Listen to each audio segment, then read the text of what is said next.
경찰을 빼고 다른 수사기관에서 수사를 하는 방법도 검토될 필요가 있을 것 같은데 버닝썬과 관련해서 특히 마약 유통 의혹과 관련해서 먼저 번에 경찰에서 아니 그렇게 수억 원 버는 클럽에서 마약을 유통할 리가 있겠느냐. 버닝썬 수사 담당자가 직접 그런 말을 했었잖아요. 근데 굉장히 수사에 어떤 적극성이 없지 않느냐 이제 그런 의지도 생각이 없다. 들어요. 그런데 이제 제가 처음에 이 사건이 이제 강남서 관할에서 일어났고 강남서에서 수사를 하고 있었잖아요. 그래서 적어도 뭐 검찰이나 아니면 서울지방경찰청에서 수사를 해야 한다. 그렇게 얘기를 했는데 겨우 서울지방경찰청이 광역수사 수사는 하고 있습니다. 그런데 아마 뭐 이런 부분이 조금 의심이 가요. 근데 경찰과 관련된 유착관계를 수사를 하려고 하면 결국 그것들이 전모가 다 드러나게 되면 이제 경찰이 굉장히 치욕적이게 되거든요. 그래서 이걸 너무나 의식을 한 나머지 수사 자체를 너무 소극적으로 하고 있지 않는가. 예. 거기에 대해서 사실은 국민이 이제 의심의 눈초리를 하고 있는 거죠. 예, 성접대, 성폭행, 마약, 버닝썬, 그리고 오늘은 조미료통 얘기까지 나왔는데 이 버닝썬의 이문호 대표 모발에서 마약 양성 반응이 나온 바 있는데 박수영 기자, 네. 저희 채널A가 취재한 바에 따르면 이 버닝썬의 이문호 대표 자택에서 수상한 조미료통이 나왔고 그 조미료통 안에 담긴 물질을 지금 정밀 분석 중이라고요? 네, 그렇습니다. 이 이문호 대표 집을 조사를 했더니 조미료통이 있었던 거죠. 이 조미료통에 흰색 분말이 있었는데요. 조미료통에 든 흰색 분말 같은 게 대부분 뭐라고 생각할까요? 고향의 맛입니까? 그거 뭐 고향의 맛이거나 아니면 뭐 소금, 설탕 이렇게 생각하잖아요. 그런데 아마 육안으로 봐도 그건 아니었겠죠. 그러니까 이게 뭐냐고 이문호 대표한테 물었더니 이문호 대표가 수면제다 이렇게 얘기를 한 겁니다. 네. 수면제라고 하는 게 더 이상하죠. 조미료통에 수면제가 든 게. 조미료통에 누가 수면제를 담았는 그러니까요. 그래서 이제 경찰이 국립과학수사연구원에 성분 조사를 의뢰했고요. 또 이문호 대표는 아까 말씀하신 것처럼 이미 마약 검사에서 엑스터시를 복용한 게 입증이 됐죠. 그렇기 때문에 이걸 지금 조사를 하고 있고요. 이렇게 집에 넣어놨다는 거 보면 그전에도 비슷한 사례가 있었습니다. 바로 버닝썬의 MD죠. 바로 애나 씨 같은 경우에도 집을 압수수색을 했더니 검정색 비닐봉지가 나왔죠. 그 예. 비닐봉지에 흰색 분말이 있었는데 이건 뭐냐라고 했더니 세제다. 이렇게 얘기했던 적이 있었습니다. 세제다, 네. 세제다, 수면제다. 그러니까 세제, 수면제를 왜 거기에 보관하느냐고요. 이문호 대표 경찰 조사에서 기자들의 질문에 묵묵부답이었습니다.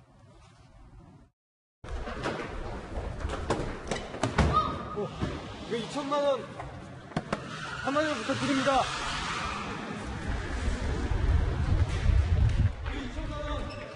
알고 계십니까? 경찰한테 2천만 원 내신 거 알고 계십니까? 한마디만 부탁드리겠습니다. 마약 투하 혐의 인정하셨습니까?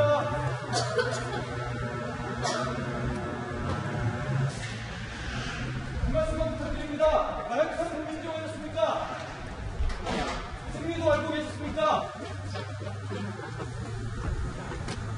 승리도 2천만 원 알고 계셨습니까? 한 말씀만 부탁드리겠습니다.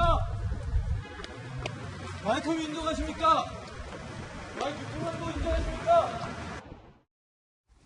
저희 채널의 후배 기자가 끝까지 짜다가면서 그렇게 많이 물어봤는데 한마디도 대답 안 하는 말이에요. 29살에 이 대표 팔라완에서 승리의 6억 원 초호화 파티를 같이 기획했던 승리의 친구로도 알려져 있습니다. 박정하 대표님, 이 모든 것이 수상하다는 거예요.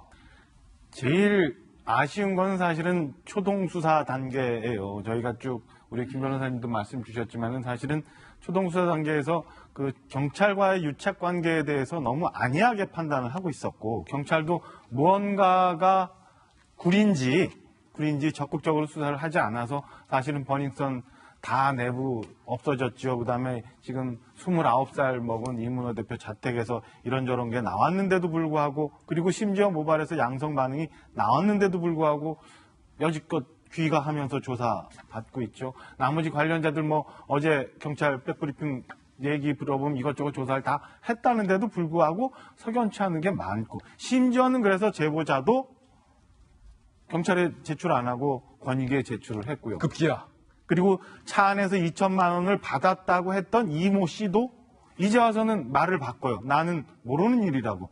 어떻게 그 중요한 제보자를 경찰 수사에 협조하는 그 이모 씨라는 사람은 신변을 어떻게 보호하고 있었기에 이제 와서 그 중요한 그 진술을 바꿀 정도로 이 나쁜 범행이 있었다면 그 범행 주체들과 주체들한테 다시 한번 협박을 받아서 결국에는 이렇게 진술을 바꾼 거라고 제보자까지 진술을 번복하고. 이해할 수 없잖아요. 이렇게 그냥 무방비로 놔뒀는지 경찰은 이참에 명예를 걸고 조직의 운명을 걸고 철저하게 수사를 해야 된다고 보여지고 그렇게 주문하고 싶습니다만 글쎄요.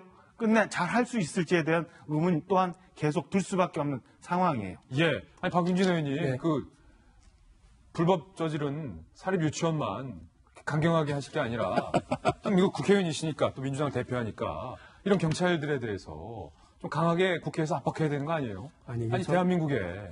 저는 참 이 기사를 접할 때마다 어디 딴 나라 외국의 이야기 아니냐 싶을 정도로 낯설어요. 예. 솔직히 나오는 모든 소재와 스토리가 낯설고요.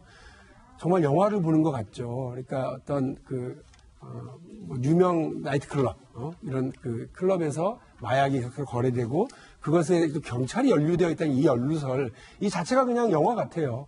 최근에도 그런 영화들 많이 나왔고요. 거기에 이제 광수대가 들어가서 우리가 돈이 없지 가오가 없냐 이런 얘기가 또 오고 가고 그 참 부끄러운 대한민국의 한 민낯이라고 보는데요.